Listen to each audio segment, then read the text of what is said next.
اے میرے وطن، اے میرے وطن، اے میرے وطن، اے میرے وطن، قربان ہے تجھ پہ جان و تن۔ اے میرے وطن، اے میرے وطن، اے میرے وطن، اے میرے وطن، اے میرے وطن، بسم اللہ الرحمن الرحیم۔ السلام علیکم ورحمۃ اللہ وبرکاتہ۔ آج 26 جنوری ہے 2020 پر آج منگل کا دن ہے۔ ہمارے ملک وطن عزیز ہندوستان کے تمام علاقوں میں، ہر صوبے کے اندر، ہر ڈسٹرکٹ کے اندر، ہر جگہ کے اندر، ہر قصبہ اور ہر گاؤں کے اندر جمہوریت کا آج کا جو دن ہے، یوم جمہوریہ، 70 پر 2ویں یوم جمہوریہ بڑی آن و شان کے ساتھ منایا جا رہا ہے۔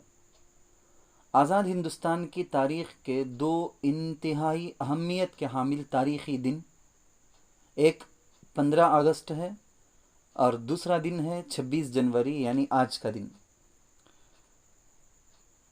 پہلے میں ہندوستان انگریزوں کے چنگل سے آزاد ہوا تھا، اور دوسرا یعنی 26 جنوری میں یہ ملک جمہوری ہوا، یعنی اپنے ملک میں اپنے لوگوں پر اپنے ہی قوانین نافذ ہونا۔ اپنے قوانین بنانے کے لیے، ہندوستان کے لیے خاص قوانین بنانے کے لیے 20 پر 9 اگست 1940 پر 1940 پر 7 کو ڈاکٹر بھیم راؤ امبیڈکر کی صدارت والی ٹیم بیٹھی۔ 2 سال 11 مہینے اور 18 دن کی ایک مدت میں تیار کیے گئے قوانین، جو 10 مختلف ملکوں کے قوانین سے لیے گئے تھے، جمع کیے گئے تھے، مرتب کیے گئے تھے، انہیں مختلف اجلاس میں قانون ساز کمیٹیوں نے مکمل کھلی آزادی کے ساتھ اس پر بحث کی۔ پوری بحث کے بعد 20 پر 6 نومبر 1940 پر 9 کو اس کو قبول کر لیا گیا، اور 26 جنوری 1950 کو پاس کرایا گیا، جس میں سب نے دستخط کیے۔ قابل لحاظ ایک بات، حضرت مولانا حسرت موہانی رحمۃ اللہ علیہ نے اختلاف اپنی زبان سے، اختلاف کے طور پر جو کچھ کہنا تھا وہ تو کہا ہی، لیکن انہوں نے اپنی دستخط کے ساتھ یہ جملہ بھی، یہ تاریخ ساز جملہ بھی تحریر کر دیا اسی وقت جب ابھی بھارت آزاد ہو رہا تھا، آج سے 70 سال پہلے۔ انہوں نے لکھا ہے، وہ گولڈن الفاظ یہ ہیں: یہ دستور برطانوی دستور کا ہی اجراء اور توسیع ہے، جس سے آزاد ہندوستانیوں اور آزاد ہند کا مقصد پورا نہیں ہوتا۔ بہرحال سب سے پہلا یوم جمہوریہ 26 جنوری 1950 کو منایا گیا۔ یوم جمہوریت یا جشن جمہوریت کے نام سے منانے کا مقصد یہ ہے کہ یہ دن 1-2 سال احتجاج یا مظاہرہ کر کے یا 1-2 انگلی کٹا کر یہ دن نہیں مل گیا، بلکہ 1601 سے 1940 پر 7 تک کے درمیان کا جو 340 پر 6 سال کے طویل عرصے کے 340 پر 6 سال، صرف 100 سال کی تاریخ بتا کر لوگوں کو گمراہ کیا جاتا ہے، بلکہ 340 پر 6 سال کے طویل عرصے کے جد و جہد کے بعد یہ آزادی ملی ہے۔ اس تاریخ کے آزادی کی اس تاریخ کے ہر صفحے پر، ہر حرف پر ہندوستانیوں کے خون، بغیر کسی مذہب، بغیر کسی ملت کے فرق کے، تمام ہندوستانیوں کے خون سے وہ تاریخ کا ہر صفحہ رنگین ہے۔ ہاں، خاص طور پر مسلمان اس میں صفحے اول میں تھے۔ ان سے الگ ہو کر نہ ہندوستان کی تاریخ کو بتا سکتے ہیں، نہ ہندوستان کے آزادی کا خواب دیکھنا ممکن تھا، نہ ہی ان کے ذکر سے خالی ہندوستان کی کوئی سچی تاریخ ہو سکتی ہے۔ آزادی کے بعد کا بڑا مسئلہ یہی رہا کہ ملک کا قانون کیسا ہو، کیونکہ یہاں پر ہر قسم کے، کئی مذہب کے، کئی ثقافت کے لوگ رہتے تھے۔ ہندوستان کے آئین کے ابتدائی حصے میں یہ لکھ دیا گیا ہے کہ آزاد ہندوستان میں تمام شہریوں کے لیے سماجی، معاشی، سیاسی، انصاف، آزادی خیال، اظہار رائے، آزادی عقیدہ اور مذہب و عبادات، انفرادی تشخص اور احترام کو یقینی بنایا جائے گا۔ 1970 پر ایک میں اندرا گاندھی نے اس میں ایک لفظ کا اضافہ کیا، ایڈ کیا، وہ تھا سیکولر کا لفظ اضافہ کیا۔ ہندوستان میں مختلف مذہب، سماج اور ثقافت کے لوگ ہیں، پر سب کے سب متحد ہیں، آپس میں ایک دوسرے کے ساتھ ملے ہوئے۔ اس مختلف الگ الگ اپنے تہذیب کے، اپنے مذہب کے، اپنے عقیدوں کے باوجود جو ایک جہتی ہے، جو اتفاق ہے، اس مساوی آئین اور دستور کی تائید میں، اسی آئین کی وجہ سے ہے، اس مساوی آئین اور دستور کی تائید میں آزادی کے فریڈم فائٹرز جو ہیں، آزادی کے جو مجاہدین ہیں، اور آئین اور دستور کو لکھنے والے، ترتیب دینے والوں کو خراج عقیدت پیش کرنے ہی کے لیے یہ دن مناتے ہیں۔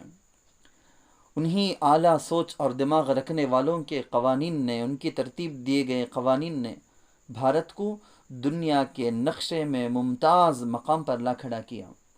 اگر آج بھی بھارت کے سیکولر آئین کو روب عمل لائے، اس پر عمل کیا جائے پریکٹیکلی، ہر باشندے کو باعزت اور اطمینان کی زندگی گزارنے کا ضرور موقع ملے گا۔ کاش کہ ہندوستان کے آئین اور اس کے دستور کی قسمیں کھا کر اقتدار اور حکومت پر آنے والے اس کا لحاظ کر لیتے، تو آج ملک اس نازک صورتحال پر نہ ہوتا۔ آج جو افراتفری کا ماحول ہے ملک کے اندر، تو سمجھدار اور سیکولر قسم کے جو بڑے بڑے ماہرین فلاسفر ہیں، وہ یہ سوال کرنے پر مجبور ہیں کہ ہم جشن منائیں کہ ماتم کریں۔ دستور پر عمل نہیں، بلکہ انہی ترمیمات کے ناموں پر ختم کیا جا رہا ہے۔ عوام مخالف فیصلے، دستور کے خلاف اقدامات سے پتہ چلتا ہے کہ مجاہدین آزادی نے جس ہندوستان کا خواب دیکھا تھا وہ یہ نہیں ہے۔ آج ملک میں مذہبی منافرت کا زہر خوب گھولا جا رہا ہے، جبکہ علامہ اقبال کا شعر تو یہ کہتا ہے کہ مذہب نہیں سکھاتا آپس میں بیر رکھنا۔ اکثریت کے زعم میں پارلیمنٹ سے وہ قوانین پاس کیے جا رہے ہیں جو ملک کے آئین کے خلاف ہونے کے ساتھ ساتھ اقلیت خصوصاً مسلم پرسنل لا کے متصادم ہیں۔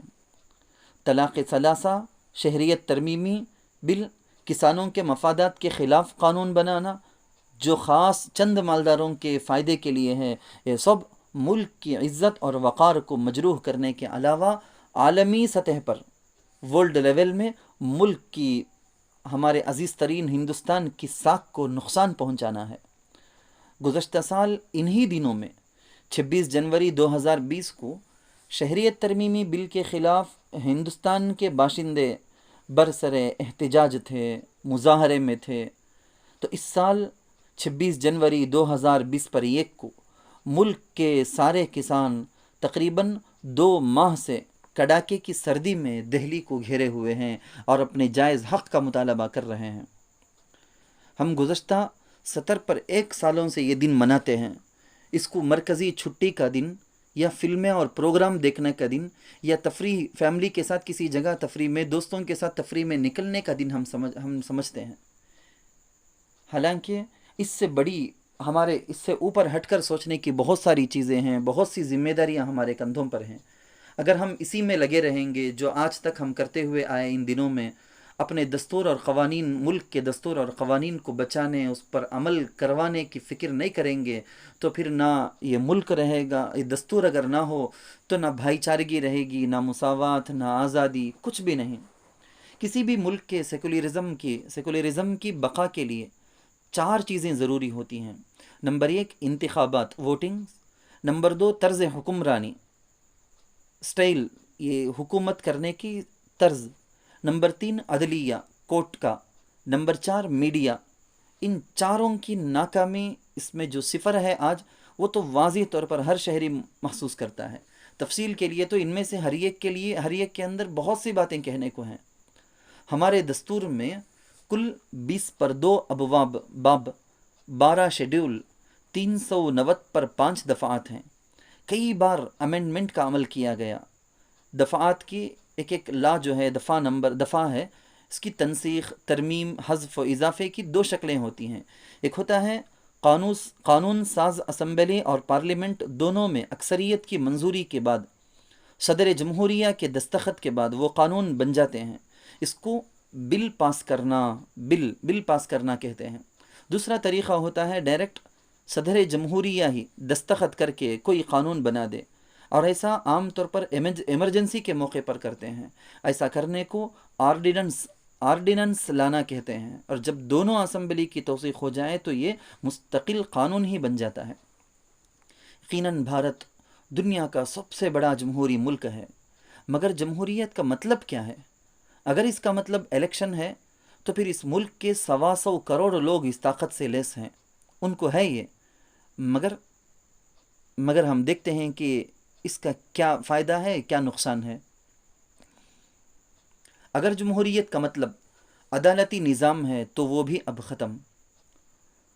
امریکہ کے صدر ابراہم لنکن نے جمہوریت کی تعریف کرتے ہوئے کہا تھا کہ جمہوریت واٹ از ڈیموکریسی کیا ہے، جمہوریت کیا ہے؟ اس کے بارے میں انہوں نے کہا تھا کہ جمہوریت ایسا نظام سیاست ہے جس میں عوام پر، عوام کے لیے، عوام کے ذریعے حکومت ہوتی ہے۔ اس کی انگریزی ڈیموکریسی ہے۔ ڈیمو کا مطلب ہوتا ہے عوام، کریسی کا مطلب ہوتا ہے حاکمیت۔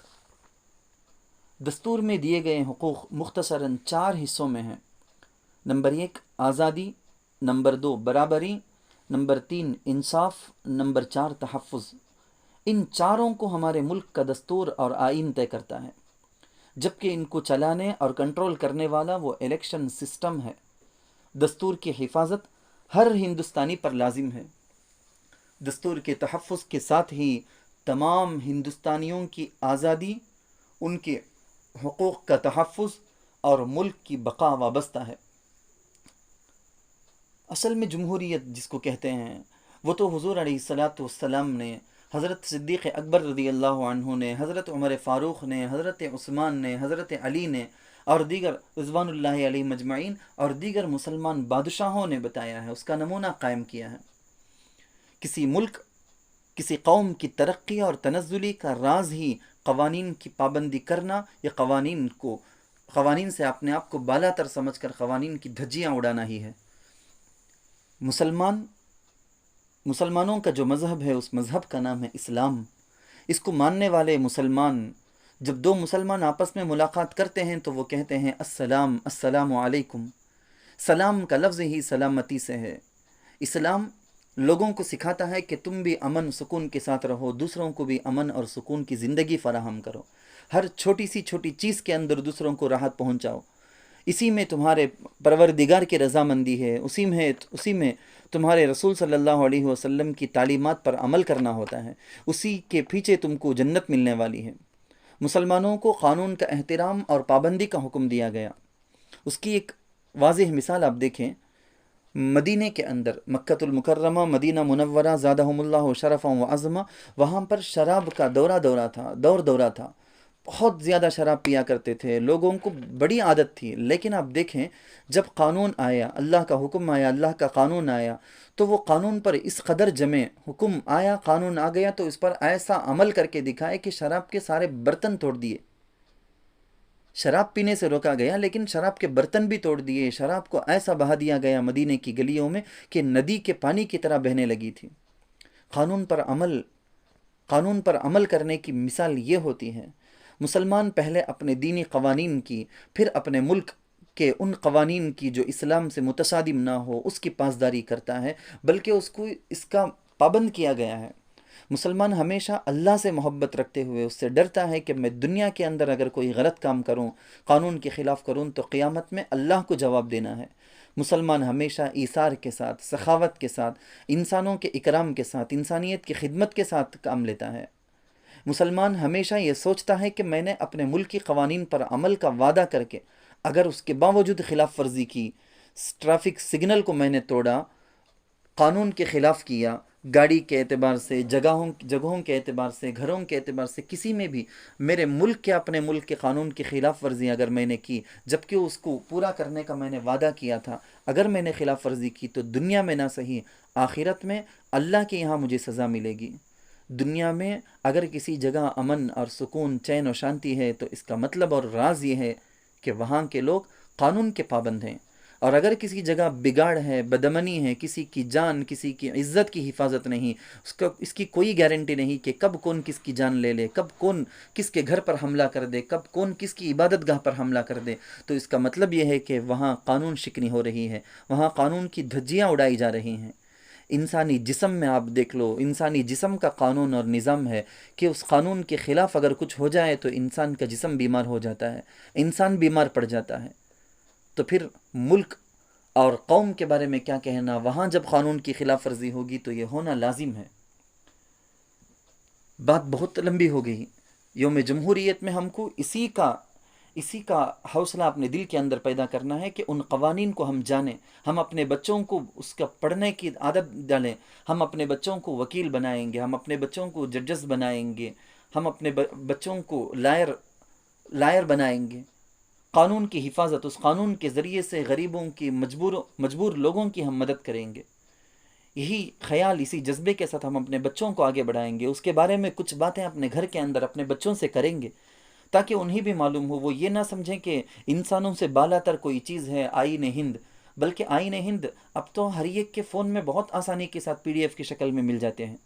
تو وہ تمل زبان میں، اردو زبان میں، انگریزی میں، تیلگو میں، کنڑ میں، سب زبانوں میں ہے۔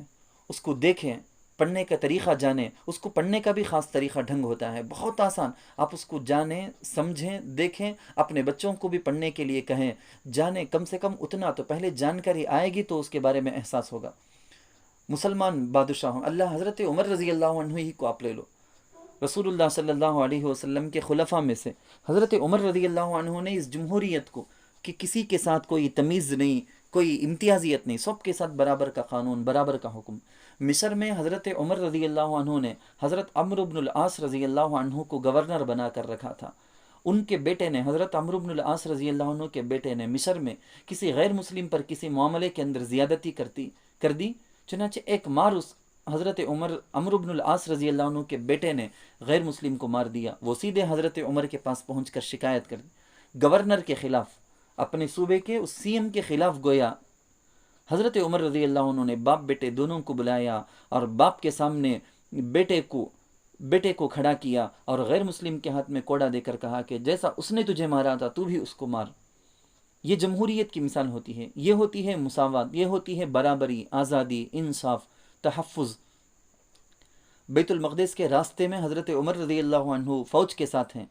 حضرت عمر کے علم میں آئے بغیر فوج کا ایک حصہ کسی انجان آدمی کے باغ میں، انگور کے باغ میں گھس کر شدت بھوک کی وجہ سے کچھ انگور کھا لیا۔ حضرت عمر رضی اللہ عنہ کے پاس جب نصرانی نے بات رکھی تو حضرت عمر گئے، تحقیق کیے، جب وجہ معلوم ہو گئی تو اس نصرانی سے کہا کہ اس کی کیا قیمت ہے، اس کی جو اصل قیمت ہے اس سے بڑھ کر منہ مانگی جو قیمت تھی وہ لے کر معاف کر دینے پر راضی کروایا۔ حکومت انہی کی تھی، انہی کی حکومت کے تحت وہ رہ رہا تھا، اس کی زمین، اس کا باغ، سب کے سب حضرت عمر رضی اللہ عنہ کی حکومت کے تحت تھی، پھر بھی یہ انصاف، یہ ہے جمہوریت کی مثال۔ حضرت علی رضی اللہ عنہ کے پاس سے ان کی زرہ گم ہو گئی تھی، یہودی کے پاس دیکھے، ڈائریکٹ چاہے تو وقت کے خلیفہ تھے، حاکم تھے، PM تھے، پریسیڈنٹ تھے، چاہے تو چھین سکتے تھے، لیکن چھینے کے بغیر قاضی کے پاس لے گئے۔ قاضی نے حضرت علی رضی اللہ عنہ سے گواہ طلب کیے، 2 گواہ وٹنس پیش کرو۔ حضرت علی رضی اللہ عنہ نے یہ زرہ میری ہی ہے، اس پر اپنے بیٹے اور اپنے ایک غلام کو گواہی میں پیش کیا۔ قاضی نے کہہ دیا یہ تو تمہارے خاص ہیں، تمہارے بیٹے، تمہارے غلام، تمہارے ہی سپورٹ میں تو گواہی دیں گے، ان کی گواہی میں نہیں لوں گا۔ دیکھو وقت کا خلیفہ ہے۔ حضرت علی رضی اللہ عنہ نے کہا کہ ٹھیک ہے، پھر تو ان کے علاوہ اور کوئی میرا گواہ نہیں، میں اپنے دعوے کو، اپنے کیس کو میں واپس لیتا ہوں۔ یہودی نے جب یہ سارا ماجرا دیکھا تو وہ یہودی اسلام قبول کر بیٹھا۔ یہ ہوتی ہے مثال انصاف کی، برابری کی، تحفظ کی۔ اللہ تعالیٰ سے دعا ہے کہ اللہ تعالیٰ ہم مسلمانوں کو سمجھا دیں، عقل کے ناخن لینے کے ہم کو اللہ تعالیٰ توفیق نصیب کرے کہ ہم اپنے آگے کی نسلوں کے لیے، ان کی آزادی کے لیے، اس آزاد ہندوستان میں وہ آزادی کے ساتھ جس طرح ہم نے جیا ہے اسی طرح سے ان کی بھی آزادی کی زندگی میسر ہو، اللہ تعالیٰ وہ خوش نصیبی ان کو بھی عطا کرے۔ اس کے لیے جو مختصر ہو سکتا ہے، جتنا ہو سکتا ہے وہ تعارف ہم اپنے بچوں کے سامنے اس سلسلے میں پیش کریں۔ وآخر دعوانا ان الحمد للہ رب العالمین۔ عالم میں تیرا چلتا ہے تو سارے جگہ میں پھیلا ہے، اے میرے گلشن گلشن اے میرے وطن اے میرے وطن قربان ہے تجھ پہ جان تن